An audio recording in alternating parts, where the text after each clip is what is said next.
চাঁচড়া মাধ্যমিক বিদ্যালয় কর্তৃক আয়োজিত অনলাইন ক্লাসে আমি মোহাম্মদ ওহিদুর রহমান, ছাত্রছাত্রীরা, অভিভাবকবৃন্দ সবার প্রতি সালাম, আসসালামু আলাইকুম। আজকের আমার বিষয় নবম শ্রেণীর জ্যামিতি। এখানে জ্যামিতি আঁকতে হলে দেখা যাচ্ছে যে আমরা প্রথম কি করি, বিন্দু, একটা বিন্দু থেকে রেখা তৈরি হয়। যেমন একটা বিন্দু, এই বিন্দুর একটা নাম আছে, চলন্ত বিন্দু মানে যার দৈর্ঘ্য প্রস্থ এবং উচ্চতা নেই, শুধুমাত্র অবস্থান করে আছে, তাকেই বিন্দু বলে। এখন দেখো লক্ষ লক্ষ কোটি কোটি বিন্দু দ্বারা রেখা তৈরি হয়। এই যে একটা রেখা, এখন এই একই সমতলে আছে, একই সমতলে যদি আরেকটা রেখা দেওয়া হয় তাহলে কি হলো, আরেকটা রেখা মিলিত হলে তৈরি হয় কোণ।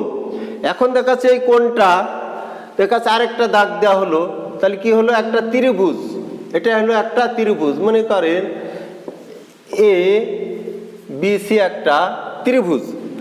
এখন এই ত্রিভুজ কাকে বলে, তিনটি বাহু দ্বারা আবদ্ধ ক্ষেত্রকে এই ত্রিভুজ বলে। আবদ্ধ যদি না হয় তাহলে তো ত্রিভুজ হবে না, তাহলে এই তিনটি রেখা দ্বারা আবদ্ধ ক্ষেত্রই ত্রিভুজ।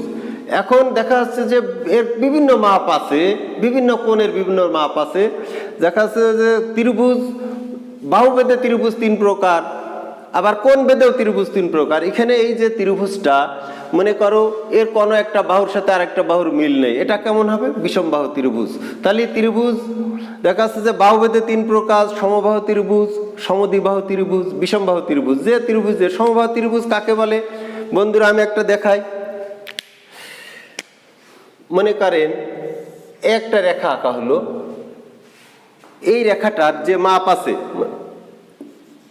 এ বি, এই এ বি রেখার মাপে, একই মাপে আমি আরেকটা বৃত্তচাপ নিলাম, আরেকটা বৃত্তচাপ নিলাম, এটা সি বিন্দুতে ছেদ করলো, এসি এবং বিসি যোগ করলাম। তাহলে এই যে তিনটে বাহুই সমান, এই রেখাটার, এই ত্রিভুজটার তিনটে বাহুই সমান, তাহলে এটা হলো সমবাহু ত্রিভুজ।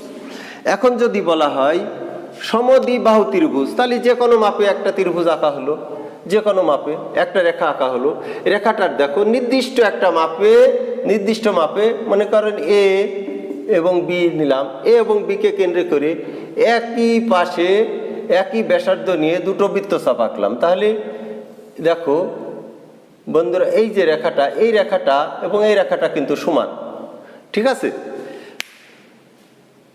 তাহলে সমবাহু, সমদ্বিবাহু, বিষমবাহু, এই রেখাটা, এই যে ত্রিভুজটা আছে, এটা কিন্তু কোনো বাহু কোনো বাহুর সাথে মিল নেই, এটা হলো বিষমবাহু ত্রিভুজ। যাক, এখন আমি তোমাদের বলতেছিলাম যে আমি আজকে তোমাদের শেখাবো মানে এই যে ত্রিভুজের তিনটে কোণ, তিনটে কোণের সমষ্টি যে দুই সমকোণ, তার একটা প্রমাণ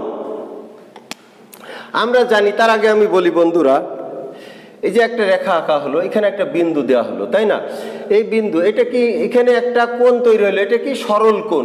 এই সরল কোণ আমরা জানি, এক সরল কোণ সমান দুই সমকোণ, এক সরল কোণ সমান দুই সমকোণ। তদ্রূপ আমি যদি এই ত্রিভুজটাই যে সরল কোণের সমান যদি প্রমাণ করে দেখাতে পারি, তাহলে বুঝবো যে তিনটে কোণের সমষ্টি অবশ্যই দুই সমকোণ।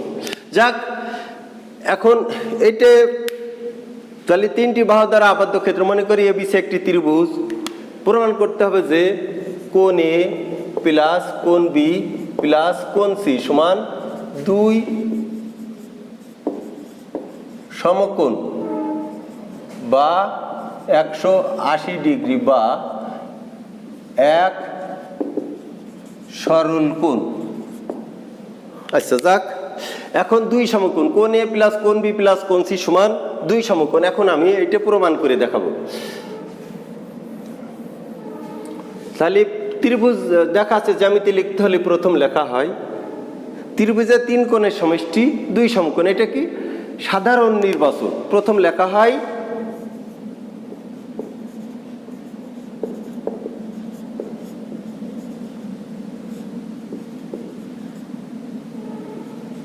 সাধারণ নির্বাচন। সাধারণ নির্বাচনটা লেখার সময় বন্ধুরা লিখবা, তোমরা সবাই লিখবা কি, যে প্রশ্ন যেটা থাকে। সাধারণ নির্বাচন মানে ওই এই যে জ্যামিতির প্রশ্নটা, যেমন ত্রিভুজের তিন কোণের সমষ্টি দুই সমকোণ, এখানে লিখবো ত্রিভুজের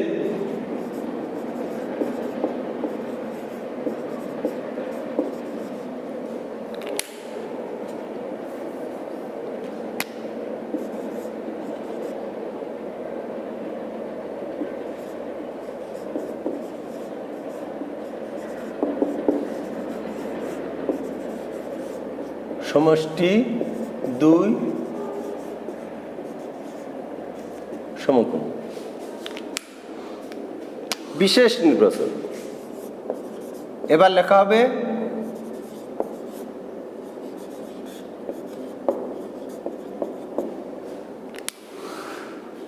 মনে করি এবিসি একটি ত্রিভুজ,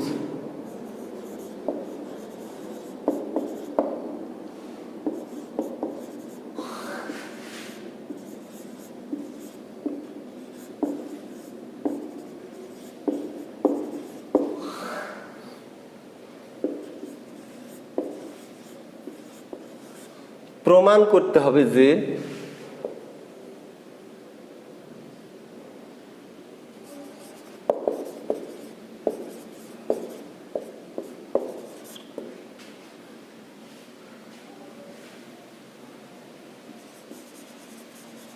ওর তিনটি কোণ অর্থাৎ কোণ এ প্লাস কোণ বি প্লাস কোণ সি সমান 2 সমকোণ। এবার কি হবে অঙ্কনের বিবরণ। এবার এটা অঙ্কন করা হবে। অঙ্কন করতে হলে কি করা হবে, বিসি বাহুকে, আচ্ছা আমি একটু অঙ্কনটা একটু উপরে দেখাই, কারণ অঙ্কনের সময় এটা তো চিত্রটা রেখে দিতে হবে। আমি একটু মুছে ফেলি, মুছে আমি অঙ্কনটা উপরে দেখাই, যেহেতু আমার বোর্ডের জায়গা স্বল্পতা আছে। অঙ্কন বিসি বাহুকে, এবিসি একটি ত্রিভুজ, তাই না? তাহলে আমি এইখান থেকে আমি দেখাতে পারি, মনে করেন একই মাপে আমি বিসি বাহু, এটা বিসি বাহু আর এটা ত্রিভুজটা আমার আছে এই এবিসি।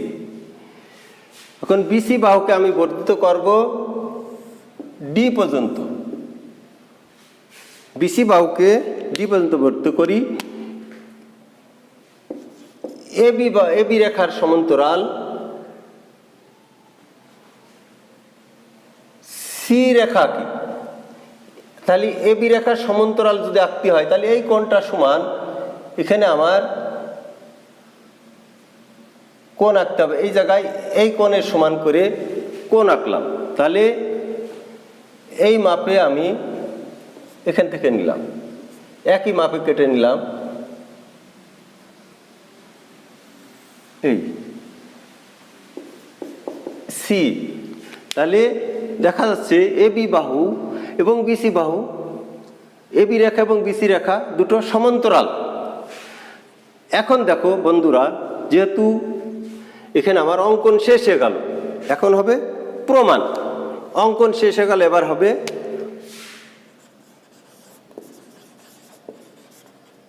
প্রমাণ। এখানে আছে, আমি প্রথম তোমাদের বলেছি বন্ধুরা, যেহেতু এবি রেখার সমান্তরাল সি রেখা আঁকা হয়েছে, তাহলে এই কোণটা এবং এই কোণটা সমান হবে। তাহলে আমি বলবো কি, যেহেতু এবি সমান্তরাল সি, প্রমাণ যেহেতু এবি সমান্তরাল সি, এবি রেখা সমান্তরাল সি রেখা এবং এসি রেখা ওদের ছেদক, এবং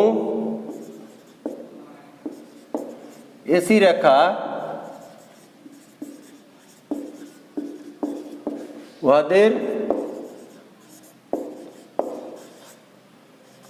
ছেদক। যেহেতু এবি রেখা সমান্তরাল সি রেখা এবং এসি রেখা ওদের ছেদক, অতএব কোণ এবিসি সমান কোণ ইসিডি। সমীকরণ নাম্বার দাও 1। আবার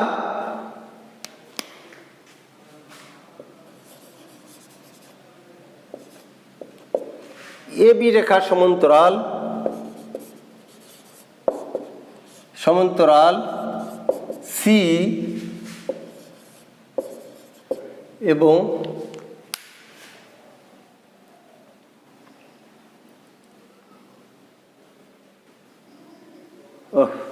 এখানে একটু ভুল গেছে কথাটা, যেহেতু এবি রেখা সমান্তরাল সি এবং এসি রেখা উহাদের ছেদক, অতএব কোণ এটা হবে কোণ, এটা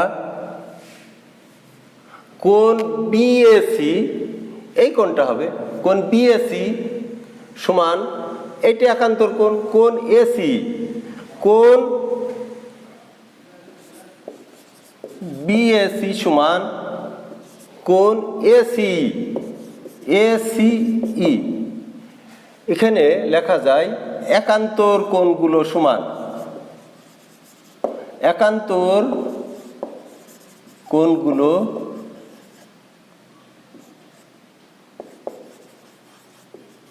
সমান। যেহেতু আমরা জানি একান্তর কোণ সমান অনুরূপ কোণ সমান, ছেদকের একই পাশে অন্তস্থ কোণগুলো সমষ্টি দুই সমকোণ, এগুলো আমরা তো জানি, তাই না?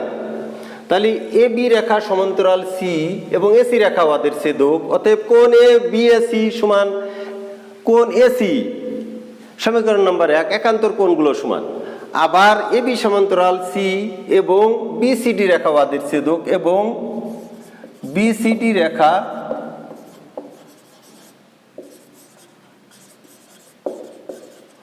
ওদের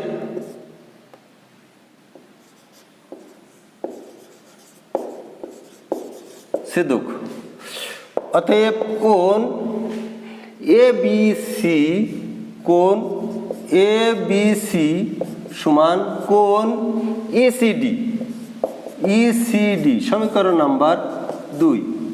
এখানে লেখা যাবে অনুরূপ কোণগুলো সমান, অনুরূপ কোণগুলো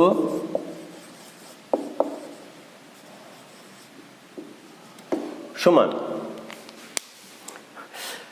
আচ্ছা বন্ধুরা দেখো, যেহেতু একান্তর কোণগুলো সমান অনুরূপ কোণগুলো সমান, এখন সমীকরণ 1 এবং 2 পেয়েছি আমি পেয়েছি কি সমীকরণ 1 এবং 2, তাহলে সমীকরণ 1 ও 2 কে যোগ করি।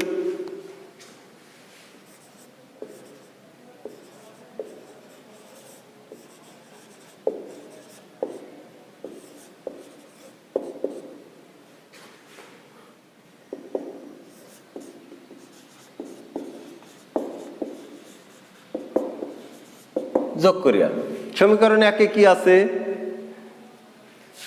বিএসি কোণ বিএসি প্লাস কোণ এবিসি, এবিসি সমান কোণ এসি, এসি প্লাস কোণ ইসিডি, ইসিডি। আচ্ছা দেখো বন্ধুরা, এই দুইটা সমীকরণকে আমি যোগ করলাম, কোণ বিএসি প্লাস কোণ এবিসি, এবিসি সমান কোণ এসি প্লাস কোণ ইসিডি। এই যে বাম পাশের সাথে ডান পাশের সাথে যোগ করা হলো। এখন দেখো বন্ধুরা, এই যে ত্রিভুজটা আমার এবিসি ত্রিভুজ, এর ভিতরে দেখো আমি এই যে কোণ বিএসি এই কোণটা পেয়েছি প্লাস কোণ এবিসি, এবিসি এই কোণটা পেয়েছি, আর এই পাশে পেয়েছি কি কোণ এসি, এসিই প্লাস কোণ ইসিডি, ইসিডি। তাহলে এই কোণটা এবং এই কোণটা পেয়েছি। এখন আমার বাদ আছে শুধু এই কোণটা। এখন উভয় পাশে কোণ এসিবি যোগ করে পাই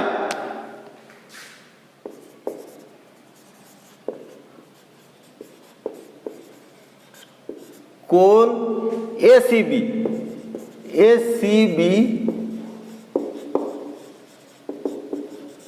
যোগ করিয়া। এখন দেখো যদি এসিবি যোগ করি তাহলে কি হচ্ছে, কোণ বিএসি বিএসি প্লাস কোণ এবিসি এবিসি প্লাস কোণ এসিবি এসিবি সমান কোণ এসি এসি প্লাস কোণ ইসিডি প্লাস কোণ এসিবি। তাহলে দেখো এই যে তিনটে কোণ, এই তিনটে কোণ মানে এই কোণটা প্লাস এই কোণটা প্লাস এই কোণটা, এই তিনটে কোণ হচ্ছে। তাহলে এই তিনটে কোণ সমান কি হচ্ছে? এক সরল কোণ বা দুই সমকোণ বা 180 ডিগ্রি। আমি বন্ধু তোমাদের প্রথমেই বলেছি যে এক সরল কোণ মানে যদি এই বিন্দু একটা রেখা এইখানে একটা বিন্দু দেওয়া হয়, তাহলে এখানে যে কোণ উৎপন্ন হবে এটা সরল কোণ। এটা হলো এক সমকোণ, ওই দুই সমকোণ অর্থাৎ 180 ডিগ্রি। তাহলে আমরা দেখা যাচ্ছে পেয়েছি অতএব কোণ এসি এ সিই প্লাস কোণ ইসিডি ইসিডি প্লাস কোণ এসিবি এসিবি সমান দুই সমকোণ বা এক সরল কোণ। অতএব একইভাবে আমি লিখতে পারবো